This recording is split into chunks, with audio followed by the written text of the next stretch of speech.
Okay, so when we first talked about senses, we talked about the general senses, right? We talked about our cutaneous receptors. We have chemoreceptors in our skin for pain specifically that detect the presence of certain chemicals like prostaglandins. And if they're specific for pain, they're nociceptors.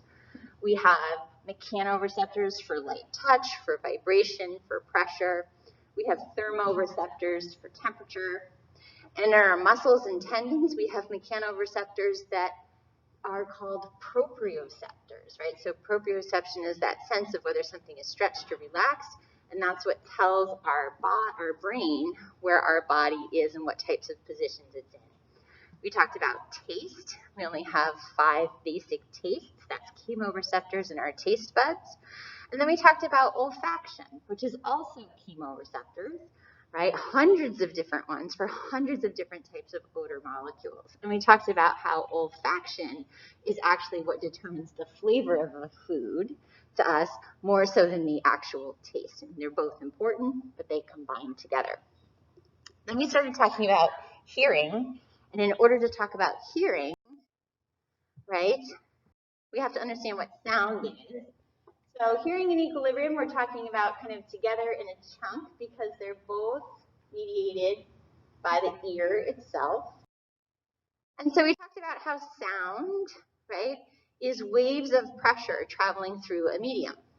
Usually it's air, but it can travel through water, it can travel through solids, right? It just can't travel through empty space, right? So if you're an astronaut outside of your space shuttle, I don't know, like in the movie Gravity, right? If you get ejected on Among Us, right, you can't hear anything. You're just out in space. Right? Needs a material to travel through. So remember, if it's a high frequency sound wave, that's going to be high pitch. Low frequency is low pitch. That's going to come up again today. So sound waves come in through our ear canal here and cause our eardrum or tympanic membrane to vibrate. This is a timpani drum set, right? So tympanic membrane, right? It's an eardrum. It's a drum membrane. That's where that name comes from. All right. Those vibrations are going to be transmitted through this chain of 3 little bones, the malleus, the incus, and the stapes, the ossicles, to the inner ear, where we see this snail-like structure, right, called the cochlea. So when we're talking about hearing, we're going to be talking about the cochlea. All right, so that's all review. And then we talked about natural frequency. So certain objects have a frequency that is their natural frequency. If they are exposed to vibrations at that frequency, then they will start to vibrate at that frequency. That's called resonance. Okay? So we talked about that concept of resonance. Remember, we saw Galloping Gertie, the Tacoma Narrows Bridge that started vibrating because of the frequency of the wind gusts. All right. So the way this is going to work inside the ear is our cochlea has different regions in it. Different regions of the cochlea have a different natural frequency. So different regions in this spiral-shaped, snail-shaped organ, right, will have different frequencies at which they want to vibrate, right? Different frequencies of pitch, right, of sound waves at which they'll say, hey, that's my jam, and they'll start grooving along to it. So it looks kind of like this. So here's our spiral. So if we're looking at the inside of the cochlea, what we see is at the beginning part of the cochlea, 20,000 hertz, 7,000 hertz, really high frequencies. So the higher pitches are going to cause vibrations to happen at these parts of the cochlea. And as we go further and further along, right, the frequencies get lower and lower. So here's the bass, right? Here's the really low frequencies, way in kind of that inner part of the spiral. So this is determined by size, and as I said, if I start playing a tone that is 7,000 hertz, right, if that's the frequency of the sound wave, this part of my cochlea is going to start to vibrate. And I'd be like, what good does that do me? Well, let's kind of follow it from there. All right, so inside that cochlea, it's filled with fluid, and a couple of membranes. And in between those two membranes, there are these little hair cells. So if you're taking notes, that's what you need to know. Inside the cochlea, they call it the spiral organ of Corti. Corti must have been the guy who figured this out. There are hair cells in between these membranes. And what happens is one of these membranes can move and the other one can't.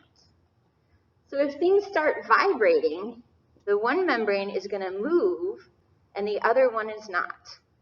And so these hair cells that have their little hairs that stick up and attach to the membrane that can move, their little hairs, their cilia, are going to start to move. So what's happened is we have transferred a pressure wave into a wave that traveled through the fluid inside the cochlea, to a fluid wave, that then ends up as a mechanical or a physical signal inside a cell. So these hair cells are mechanoreceptors. They're responding to this physical movement of their cilia that occurs. And that's going to trigger them to send an action potential down the nerve. Okay? So if their cilia get moved, because they're the hair cells that are in that part of the cochlea that starts to vibrate at that frequency, then those particular cells, those particular hair cells, send a nerve signal. It's pretty crazy. How did they ever figure this out? Man, crazy, crazy, crazy. All right? So these are really special cilia, so they call them stereo cilia. Oh, the stereo. I don't know. I can't sing that song. I don't remember it, but because they're like the other cilia that do this, but they just move in response to sound waves. Okay. So these hair cells are really cool looking. So this is an electron micrograph, right? So super high power microscopic image. So here's a cell, here's a cell, here's a cell. And this is the top surface of those cells. They've kind of peeled away that upper membrane. And so we can see all these little hairs sticking up, kind of in these little like V shapes, right? So that's what they look like. And so when the membrane on top of them moves because it vibrates, that creates physical movement in the cell. They're mechanoreceptors, so they send their action potential. So cool. All right, where does that signal go? Thankfully, this one is named appropriately. This signal is coming from cells in the cochlea, so it's going to go through a nerve called the cochlear nerve. Right? I like it when things make sense. So hearing is going to go through the cochlear nerve. It's going to travel into some of the base parts of the brain, and eventually, so there's a couple of relay stations here, but eventually it's going to end up at the primary auditory cortex, which is in the temporal lobe of your cerebrum. So you might remember Wernicke's area, which was on the left, for helping us understand speech and language. Right? It's right next door to the primary auditory area, where our brain cells receive these signals that we then interpret as sound. Pretty amazing. Okay? So through the cochlear nerve, up through a couple of relay stations to the auditory cortex in the temporal lobe. All right. So we're going to watch a video to show this in action. There's 3 different ones here. We're going to watch the middle one. All right, so part of this was lost for the recording. But anyway, so what happens with exposure to noise is instead of your hair cells looking like this with their nice little stereo cilia sitting up there, they end up looking like this. And the problem with this is that noise-induced hearing loss, when you lose stereo cilia like this, it's irreversible. It doesn't get better. Okay? After exposure to a really loud noise, you can have some temporary decrease in hearing. Yes, that does get better, right? Have you ever had that happen? You go to a concert or you go out to a bar where a band is playing or something and it's really, really loud, right? And then, maybe for a day or two afterwards, your hearing doesn't seem quite right, but then things seem to get back to normal, right? So that was damage that healed, or at least partly healed. But over time, some of this damage doesn't heal, okay? And so that hearing loss can be irreversible. So this graph is kind of confusing if you've never seen one of these before. So let me show it to you. Across the top here, we have frequency. So low frequencies, low pitch, high frequencies, high pitch. And over here is the volume level at which you can hear it, right? So 0 decibels, 70 decibels. So normally, in somebody without any noise exposure, so the 0, the blue here, we can hear most frequencies at less than 10 decibels. So if you remember those hearing tests when you were a little kid, you had to put on those earphones, and you had to raise your hand when you heard a sound. I don't know if you ever had to do that. They don't know if they still do it that way. All right, so they're seeing if you can hear things at a low volume. And if you can't, then they turn up the volume, and they see how high the volume has to go for you to be able to perceive that sound. Right? So somebody with 40 years of exposure, chronic exposure to loud noise, this is what we see. It tends to destroy the higher frequency hair cells first. They get the worst, right? So this is orders of magnitude. So this is 10 times louder, 10 times louder, 10 times right. So this is like 1,000 times way more than that, louder than this, right? So people tend to lose their high frequency pitches first, okay? Which is why sometimes if someone has hearing loss, if you have an elderly relative or friend or someone you work with who's elderly and has hearing loss, sometimes if you pitch your voice a little bit lower, they'll be able to hear you better. You don't want to talk really high. That's harder for them to hear. Right? It's also why sometimes people have an easier time hearing male-bodied people talk because they have a deeper pitch normally. So it tends to impact the higher frequencies, which kind of makes sense if you think about those stereocilia getting kind of yanked around. All right. So I bring this up because it's actually super important. Because about 15% of you probably already have some noise-induced hearing loss. And it doesn't heal. Okay? So earbuds, right? Major offender, right? You can crank up the volume quite loud, right? And that is going directly at your eardrum.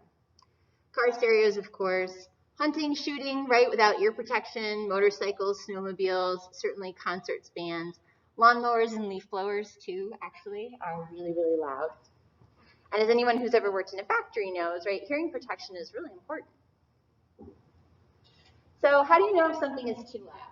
If you feel a fullness in your ears, that can be a sign. If you can't hear normally or you hear ringing afterwards, it's too loud. If it hurts, it's definitely too loud. I have to say, at the Pablo, they had an amazing concert with Bon Iver and the dance company last year. It was amazing, but it was so loud. I was in so much pain the whole time, but the concert was otherwise amazing. The dancing was incredible, but I was like, oh my gosh, the whole time. Yeah. I used to play the drums, and like drummers are notorious for losing their hearing. Drummers, absolutely, right? You see those bands with the plexiglass shields around the drum? That's to protect everybody from how loud the drummer is. But the drummer's in there.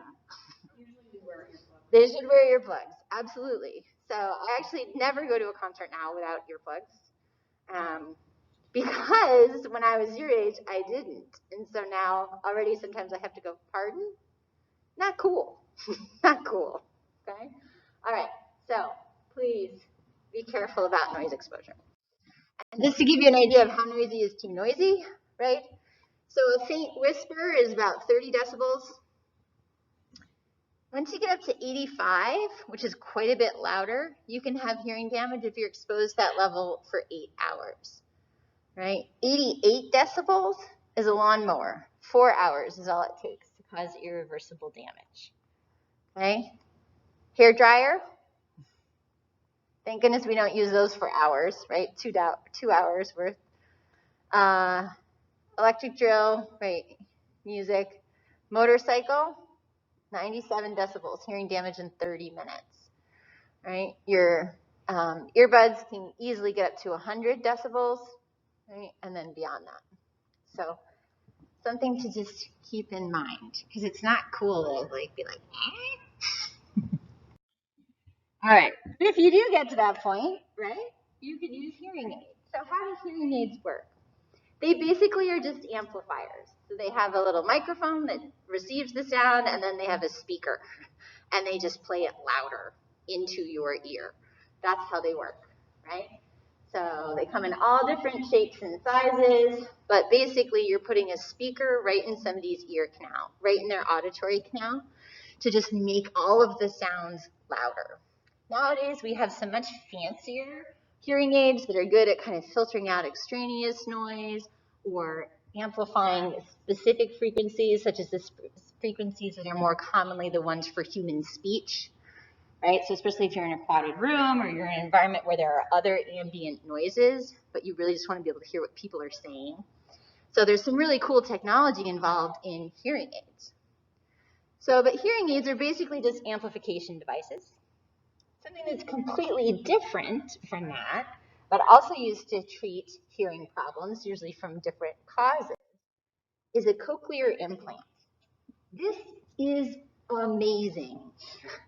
This is incredible what people have figured out to do with technology. So let me show you how this works.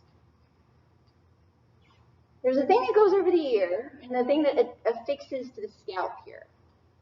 So you have a microphone, you have a processor, and then a transmitter. It's then going to transmit to a receiver inside the skull. That's kind of crazy, right?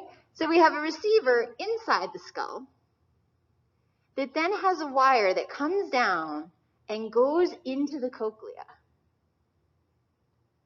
And it has this whole electrode array. And so what it does is, depending on what the frequency of the sound is, right, using the processor, it will send electrical impulses to different parts of the cochlea, right? So then that sends an action potential along the vestibular nerve, or excuse me, the cochlear nerve from that part of the cochlea. So the brain hears it as a sound. It's amazing. So we're going to watch, just for fun, a video of an infant who gets his cochlear implant turned on for the first time. Things are going to look different. Yeah, okay. All right, so sound waves traveling usually through air, although they can travel through other mediums, right? They're going to come through your auditory canal, your little tube here, hit the tympanic membrane, cause that to start vibrating.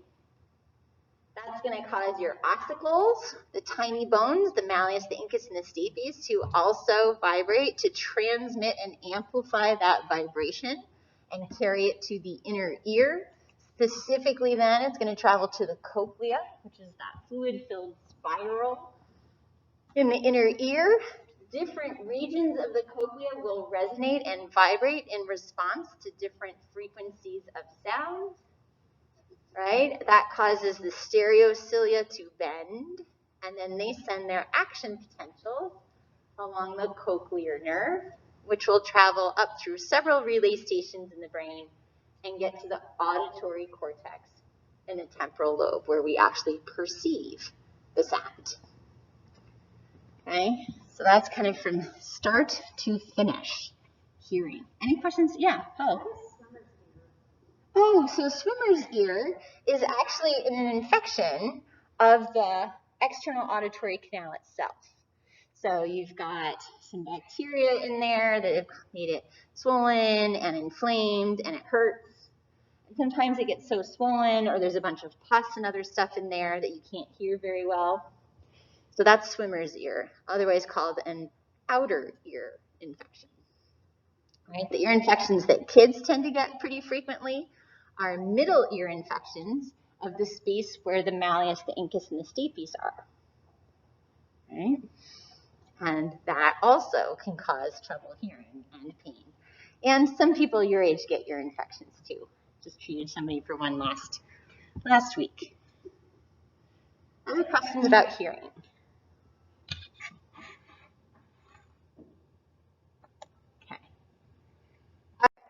Let's talk about equilibrium. So equilibrium is our sense of whether we are upright or upside down or standing still or moving or spinning, right? Kind of where we are in space and whether we're moving or we're still, okay? So it's also going to use mechanoreceptors, and we also call them hair cells. It's going to travel through a different nerve called the vestibular nerve. Okay, so this is also going to be a function of the inner ear, but instead of coming through the cochlea and the cochlear nerve, it's going to come through these structures, which we're going to talk about, and the vestibular nerve. Okay? All right, so what are these parts? So for the vestibular system, we have the 3 semicircular canals. So what these are like little half circles, right? These little hoops, kind of. And one of them is kind of oriented this way. The other one is oriented this way. And the other one is oriented this way. So your 3 directions, X, Y, and Z, the 3 different axes, right? So we have 3 semicircular canals. And they're going to do rotational equilibrium, which we'll talk about in a second. And then this kind of clunky part here in between the semicircular canals and the cochlea is 2 parts called the utricle and the saccule. I wish there was a name for just the 2 of them together, but there isn't. So you're stuck learning 2 names, but they're important for gravitational equilibrium. I know you're like, well, what's the difference between rotational and gravitational? I'm glad you asked. Okay, so we're going to talk about them each in turn. We're going to start with gravitational. So this is whether you're upright or upside down, or on your side, or on your back, or on your front. So what happens is, again, I have hair cells with these little cilia on them, and I have a membrane, and that membrane has little tiny crystals on it called otoliths, and they're heavy. So I'm relying on gravity here to make something happen, to give me a signal. So I have my stereocilia, there's a membrane on top, and then there's heavy otoliths in that membrane. So if I tip this way, the membrane is going to get pulled that way because it's heavy on top. And that's going to bend my stereocilia, right? If I tip this way, the heavy things are going to fall this way because of gravity. And so my stereocilia will bend that way. That's why we call this gravitational equilibrium, right? We're relying on gravity to pull on that membrane that's heavy because it contains those little crystals in it, right? So when I tip my head back, right, the little otoliths fall back and bend my stereocilia that way. When I tip it forward, the other way. So that's how I know if I'm upside down or on my back or on my belly or whatever, okay? Now, what's really weird about this is there are other things that will make that move too. And this is what makes it really fun. All right, so these diagrams are just from before, same thing. The interesting thing is, you know how when you're in a car, if somebody floors it, right, and you feel like, oh, right? Heavy things go backwards as your body gets accelerated forward. So look, if you get accelerated forward, the otoliths are heavy, it takes them longer to get going, so you end up with the same exact bend of the stereocilia that you do if you're tipped. Same exact thing is happening in the utricle and the saccule. Same thing, you know, you're driving along, somebody slams on the brakes, right? Whoa. Right? So sudden deceleration causes the stereocilia to get bent this way.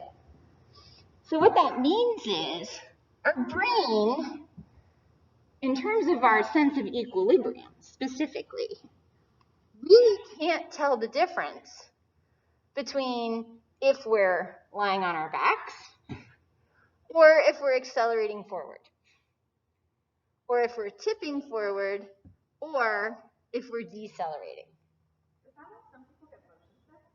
That is related to why some people get motion sick, but it has an even more fun thing which is Star Tours. Okay, so if you've ever been on one of those rides, and they have one at the aquarium at the Mall of America too, where like you go in and you sit in this thing and they show you a movie, and what happens is this car actually moves you. So if you're watching on the screen and it looks like you're in a spaceship and you're accelerating, what the car you're sitting in does is it tips you backward. So your equilibrium, right, is the same as if you are accelerating forward. That's how it tricks you, right? It's just tipping you back, right? But that causes the same thing in the utricle and the saccule in the inner ear as accelerating does. It's so cool. So if you haven't done one of these rides, someday when the pandemic is over, you should definitely treat yourself, okay? So it combines what your equilibrium system is telling your brain with visual information that it's also telling your brain. So it's pretty convincing if it's done well. Really fun stuff. What about rotation? Oh, look at all these words, sorry. All right, so rotational equilibrium, pay no attention to the man behind the curtain, that's too many words, right? So it detects rotational movement, right? So gravitational is this and this, this and this. Rotational is this and this, right?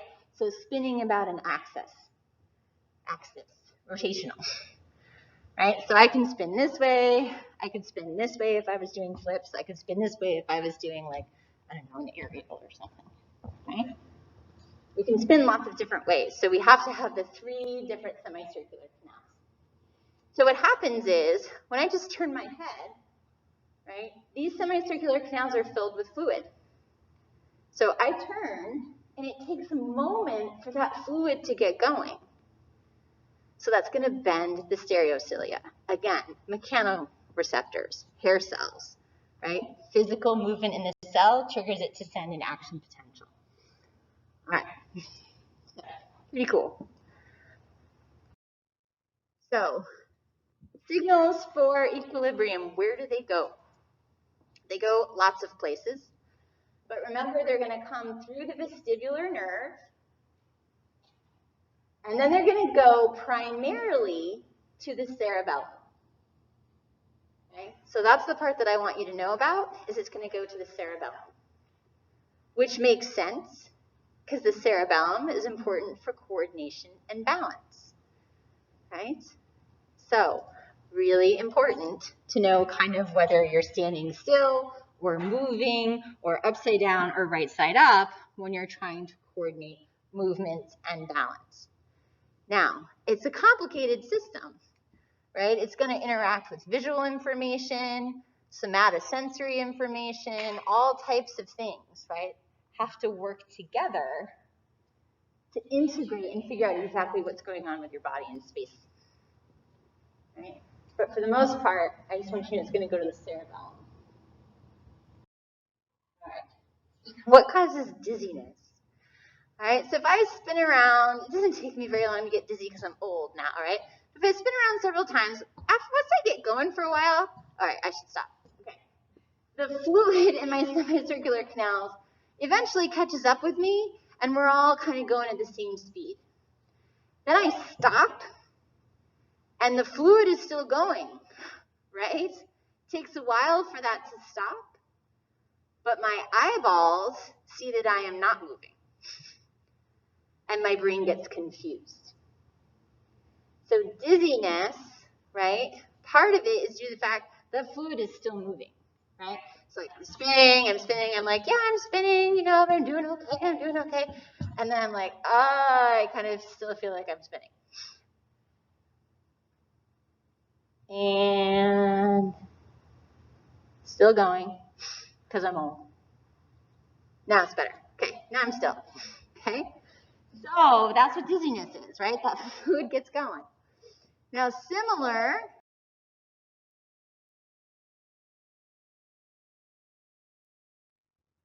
is motion sickness. Oh,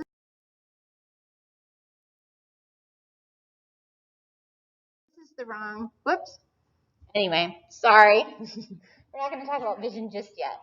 So motion sickness, right, is when you get contradictory signals from different systems. So motion sickness is when you've got gravitational or rotational equilibrium signals that don't match up with your visual information or that don't match up with your proprioception, and the brain is confused.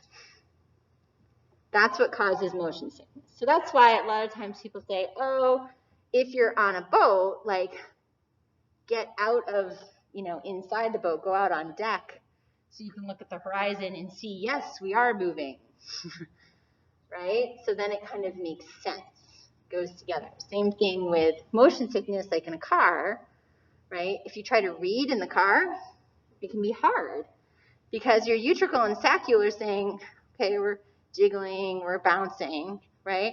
But the information from your eye says, no, we're staying still. And your brain is like, whoa. Does not compute. Yeah. So what about vertigo?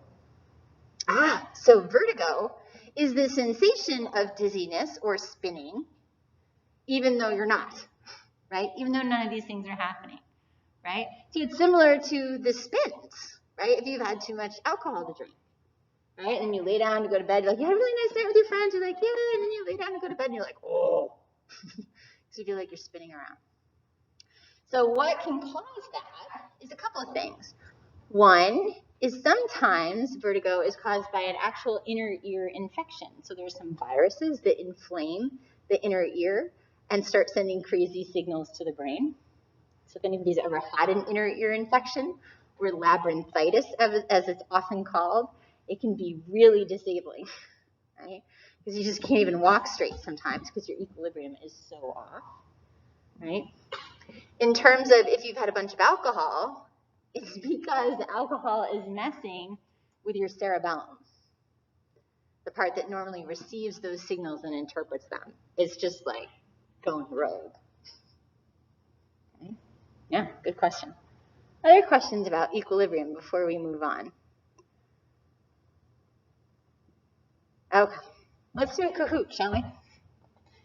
All right.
Okay, so you can have fun fooling your visual association area.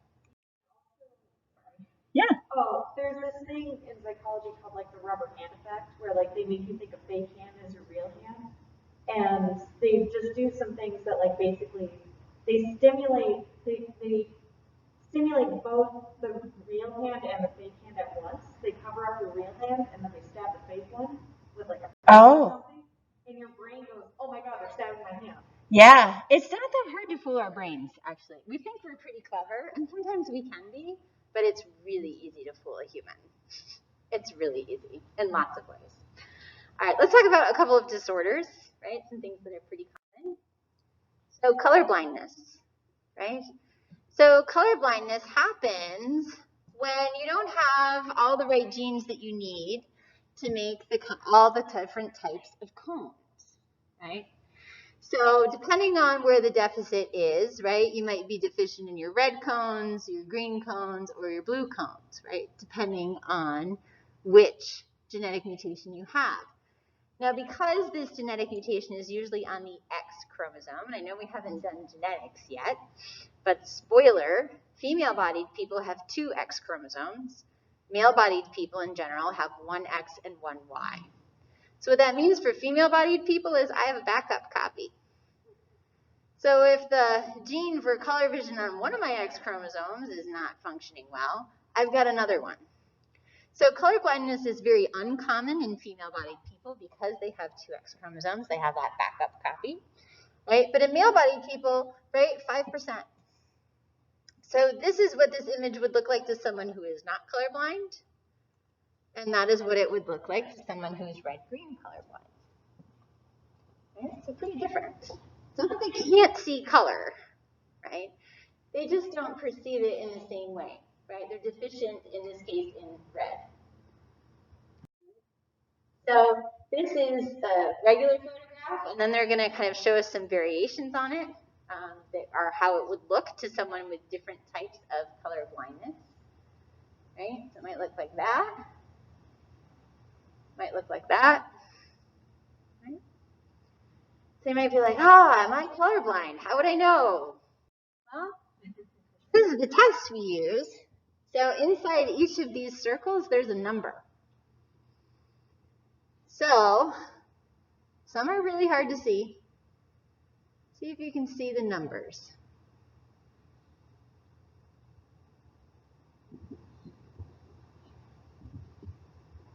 So I'm cheating with my 2 X chromosomes here, right? So this first one is most people should be able to get, right? This is to kind of help you learn the game.